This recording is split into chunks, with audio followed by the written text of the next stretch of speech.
A very warm welcome all of you dear students for lecture number 3 of oscillations। और आज के lecture में हम पढ़ेंगे कॉम्पोजिशन ऑफ टू SHMs।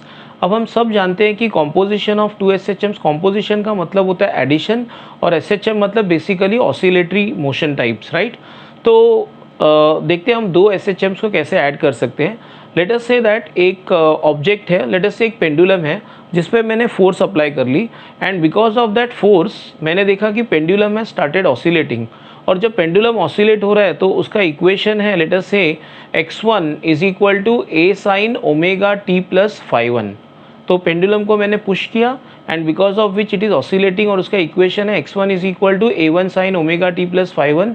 इसमें a1 मतलब एम्पलीट्यूड है और phi1 मतलब इनिशियल फेज है, right. So this is the way the pendulum is oscillating. अब मैं क्या करूँगा, समझो अगर मैं कोई और फोर्स देता, समझो पेंडुलम को कोई और फोर्स देता, पेंडुलम रेस्ट में होता और कोई और फोर्स देता, तो लेट अस से उस सेकेंड फोर्स के वजह से उसका डिस्प्लेसमेंट का इक्वेशन होता a2 sin omega t plus phi2, right. तो अगर मैं एक पर्टिकुलर फोर्स F1 देता तो उसका इक्वेशन होता है a1 sin omega t plus phi1। और कोई और फोर्स अगर पेंडुलम पे अलग से लगाता तो उसका x2 equal to a2 sin omega t plus phi2। मतलब पेंडुलम का एम्पलीट्यूड होता है a2, उसका इनिशियल फेज होता है phi2। अगर क्या होगा अगर मैं दोनों फोर्स एक साथ लगा दूं, अगर मैं दोनों फोर्स एक साथ लगा दूं मतलब पहला वाला फोर्स पेंडुलम को ऑसिलेट करवाने की कोशिश करेगा विद एम्पलीट्यूड ऑफ a1 और दूसरा वाला फोर्स ऑसिलेट करवाने की कोशिश करेगा with N amplitude of a2। अगर दोनों फोर्स एक साथ लगा दिया तो क्या होगा वो हमको पढ़ना है। That is what is called as composition of two SHMs। सो अब क्या होगा, ध्यान से सुनना। एक्चुअली बहुत सारी पॉसिबिलिटीज़ हो सकती हैं बट हमारे सिलेबस में जो है हमको वही पढ़ना है। और हमारे सिलेबस में ऐसे कंडीशन है कि हम जिन दो SHMs को ऐड करेंगे दोनों अलॉन्ग द सेम लाइन होने चाहिए। मतलब अगर पहले केस में पार्टिकल, पहला वाला फोर्स पार्टिकल को x एक्सिस पे ऑसिलेट करवा रहा था तो दूसरा वाला फोर्स भी पार्टिकल को x एक्सिस पे ही ऑसिलेट करवाना चाहिए। That means we are suppose to learn composition of two SHMs only if they are along the same line and not only that their frequency should also be equal. देखो ऐसा भी हो सकता है कि दो फ्रीक्वेंसीज अलग अलग है और उनको ऐड कर लें, या एक एक्स एक्सिस पे मूव हो रहा था एक वाई एक्सिस पे मूव हो रहा था उनको ऐड कर लें, बट वो सब थोड़ा कॉम्प्लिकेटेड हो जाता है और हमारे सिलेबस में नहीं है बेसिकली, राइट। तो हमको सिलेबस में सिर्फ यही है कि how to add two SHMs if they are along the same axis and they are having the same frequency. तो पहले वाले फोर्स की वजह से लेट अस से इक्वेशन था x1 is equal to a1 sin omega t plus phi1 और अगर दूसरा वाला फोर्स लगता तो लेट अस से एम्पलीट्यूड a2 होता और इनिशियल फेज phi2 होता। अगर दोनों एक साथ लग जाएंगे तो क्या होगा, याद रखना कि note that both SHMs are along the same line and the same time period. अगर दोनों SHM एक साथ इस पार्टिकल पे अप्लाई करेंगे तो पार्टिकल का एम्पलीट्यूड ना a1 होगा ना a2 होगा, उसका एम्पलीट्यूड होगा r और उसका इनिशियल फेज ना phi1 होगा ना phi2 होगा, उसका इनिशियल फेज कुछ और होगा, let us call it as delta. मतलब अब पार्टिकल का एम्पलीट्यूड कुछ और हो जाएगा। अगर ये दोनों SHM एक साथ अप्लाई करेंगे तो पार्टिकल का एम्पलीट्यूड हो जाएगा r और उसके इनिशियल फेज को हम डेल्टा लिख लेते हैं, राइट। तो बेसिकली मैं ये कहना चाहता हूँ कि SHM number 1 plus SHM number 2 will be equal to this. मतलब पार्टिकल अब भी x एक्सिस पे ही चलेगा, उसका फ्रीक्वेंसी अब भी वही होगा बट उसका एम्पलीट्यूड और इनिशियल फेज अलग माना जाएगा। तो अब हम लोग हार्डवर्क करके हमको यही करना है, हमको फॉर्मूला निकालना है for resultant amplitude and initial phase. So let us see how we can do that. Start करते हैं। So we are going to obtain expression for resultant amplitude and initial phase of composition of two SHMs। So let us begin.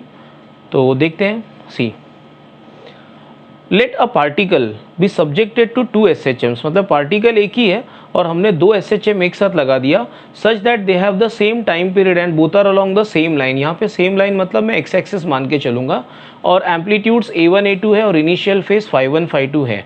तो इनके equations लिखे जाएंगे x1 is equal to a1 sin omega t plus phi1 and x2 is equal to a2 sin omega t plus phi2, right. So this is the first SHM। I can say this is the first SHM। ये first वाला SHM है। Second, अगर दोनों particle पे एक साथ लगेंगे तो रिजल्टेंट इक्वेशन है डिस्प्लेसमेंट का x is equal to x1 plus x2।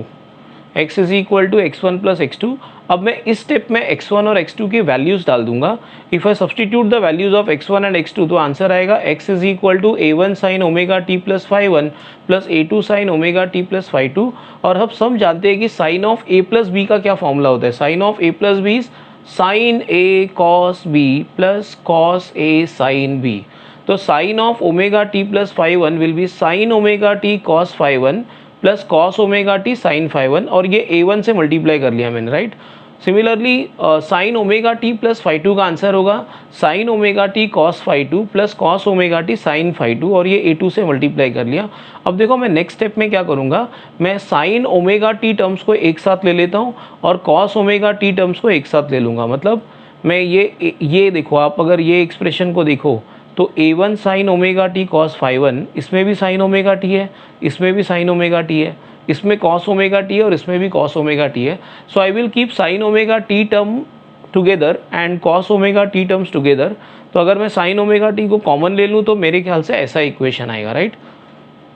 This is the equation. अब मैं एक सब्सटीट्यूशन करने जा रहा हूँ। I will assume that let a1 cos phi 1 plus a2 cos phi 2 be equal to r cos delta, और a1 sin phi 1 plus a2 sin phi 2 a1 sin phi 1 या plus a2 sin phi 2 is equal to r sin delta। तो इसको मैं लिखूंगा, मैं assume कर रहा हूँ कि एक सब्सटीट्यूशन है, ये मैथ्स आप पढ़ोगे तो आपको पता चलेगा कि ऐसे सब्सटीट्यूशंस कर सकते हैं।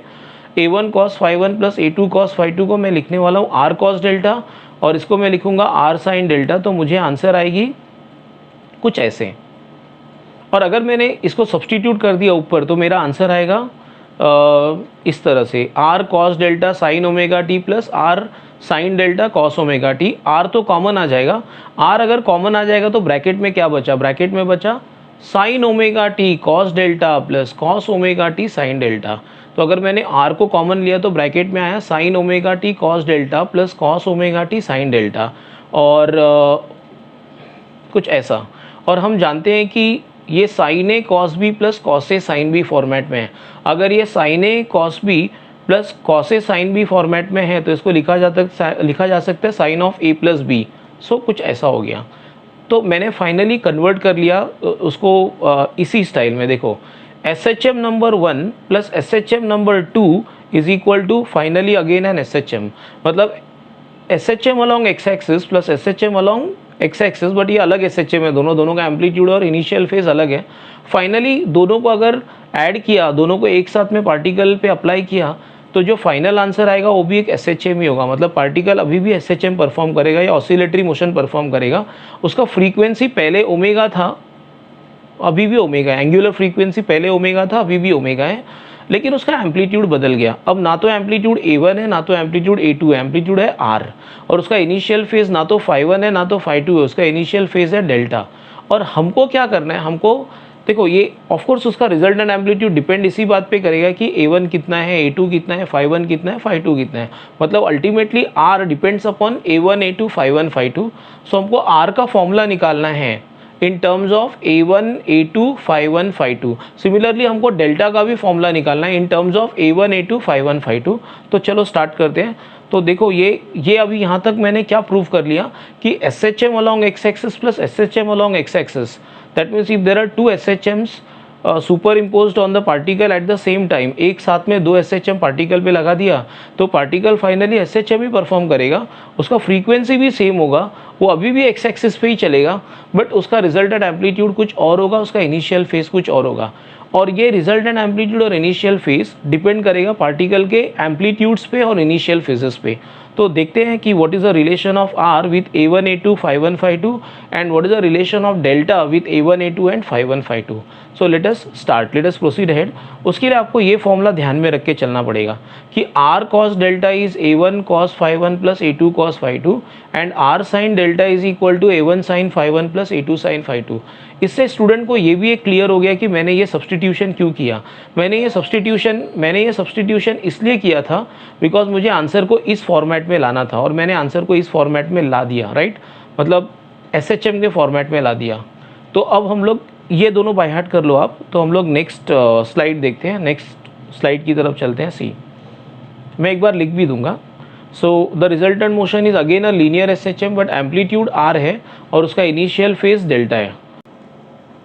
सो let us calculate r and delta. अब ये r साइन डेल्टा का फॉर्मूला मैं वापस एक बार लिख देता हूँ. ये r साइन डेल्टा का फॉर्मूला था a1 sine alpha a1 sine phi 1 plus a2 sine phi 2 और r कॉस डेल्टा का फॉर्मूला है a1 cos phi 1 plus a2 cos phi 2. और देखो मुझे निकालना क्या है, मुझे निकालना है r और डेल्टा. मुझे r और डेल्टा ढूंढना है और final answer should be in terms of a1 a2 and phi 1 phi 2. तो सबसे पहले मैं क्या करूँगा, I will square and add equation number 1 and 2. So if I square and add equation number 1 and 2 what I will get, I will get पहले square और add करेंगे तो हमको आएगा answer r square sine square delta plus r square cos square delta will be equal to ये पूरे का square plus ये पूरे का स्क्वायर. सो ये a plus b the whole square format में आएगा और हम सब जानते हैं कि a plus b the whole square का एक्सपांशन होगा a square plus 2ab plus b square. This is the expansion of a plus b the whole square. और यहाँ पे लेफ्ट हैंड साइड में आर स्क्वायर कॉमन आएगा और sine square delta plus cos square delta 1 हो जाएगा, right. So you will be left on the left hand side only with r square. और right hand side में मैं expansion कर लेता हूँ तो कुछ ऐसा स्टेप आएगा. अगर आप राइट हैंड साइड को ध्यान से देखो तो राइट हैंड साइड में 6 टर्म्स हैं. उसमें ये वाला term that is a1 square sine square phi 1 plus a1 square cos square phi 1, ये दोनों का अगर हम बात करें तो इसमें भी a1 स्क्वायर कॉमन आएगा और sine square phi 1 plus cos square phi 1 1 हो जाएगा. सेम यहाँ पे भी होगा, a2 स्क्वायर कॉमन आएगा, sine square phi 2 plus cos square phi 2 1 हो जाएगा. सो फाइनली आंसर आएगा r square will be equal to a1 square plus a2 square plus यहाँ पे ये दोनों टर्म के लिए मैंने 2a1 a2 कॉमन ले लिया तो ब्रैकेट में टर्म आएंगे cos phi 1 cos phi 2 plus sine phi 1 sine phi 2.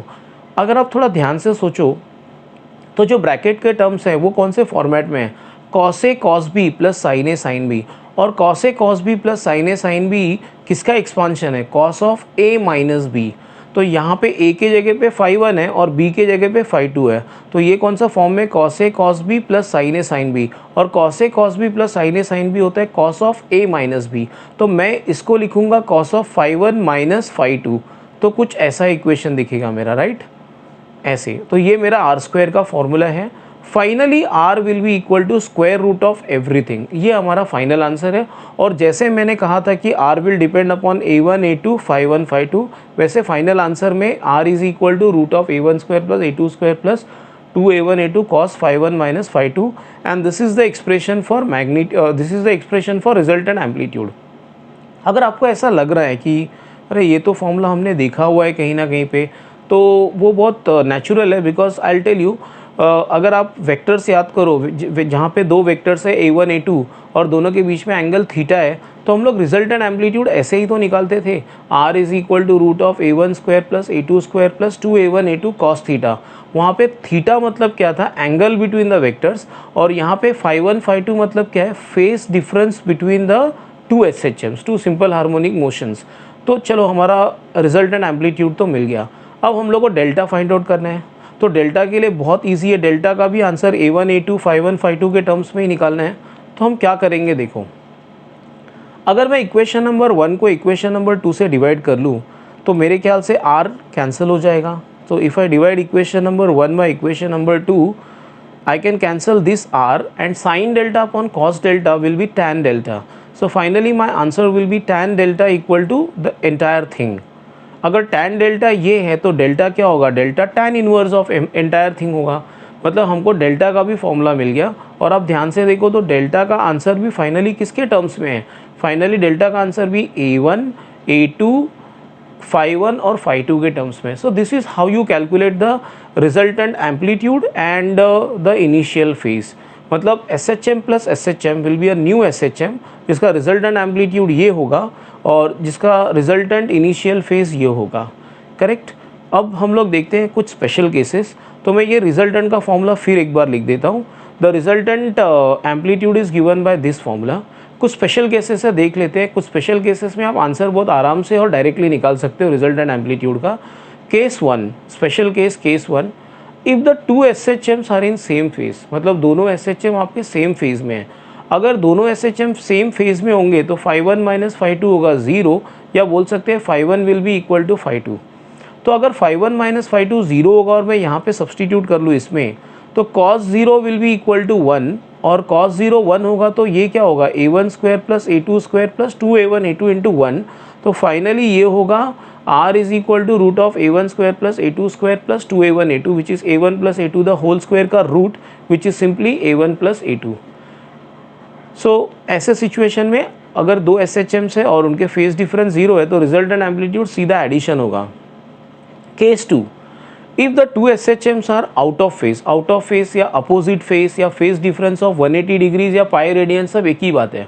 मतलब क्वेश्चन में कुछ भी पूछे, अपोजिट फेस या आउट ऑफ फेस या फेस डिफरेंस ऑफ 180 डिग्रीज या pi radians, okay, all are one and the same, तो phi1 माइनस phi2 पाई होगा, ओके। और अगर हमने phi1 माइनस phi2 को पाई डाला तो हम सब जानते हैं कि cos pi is always equal to -1।